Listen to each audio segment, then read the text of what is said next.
God did not have the walls of fearful and frightening Jericho fall to give it to me free of charge. He commanded to go around the walls of Jericho in silence with the covenant given to me by God, and shout on the seventh day, although I may be terrified and afraid. Shout with a loud voice before the Jericho of my life. Ask, seek, and knock. Do not tremble in fear, but always ask for Christ, the image of God. Jesus, who came to me as the Word became flesh, is Christ. Seek the authority of Christ, the Messiah of Genesis 3:15, who crushed the serpent's head. Have the authority to drive out evil spirits and to heal every disease and sickness, and the authority to trample on snakes and scorpions and to overcome all power of the enemy as mine. Take possession of the gate of my enemies. Nothing will ever hurt me. Knock. The fearful and frightening walls of Jericho will fall. When I ask and seek and knock, the peace of God, which transcends all understanding, will guard and protect my heart and mind.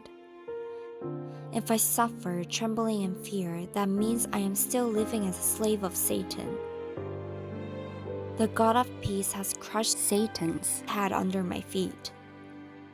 Have the things of God gave as mine.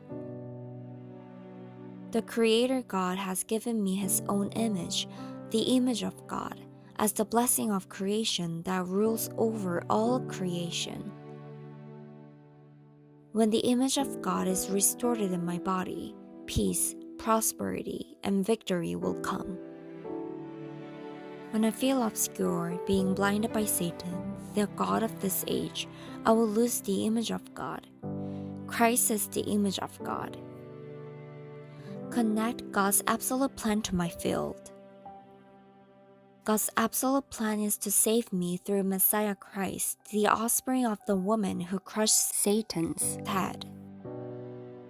When I believe in things God will do before problems and focus things God has given me and be immersed in God's absolute plan and transform myself, I will come to realize that difficulties of the past were God's absolute plan to stop disaster of this age, fields, and the future.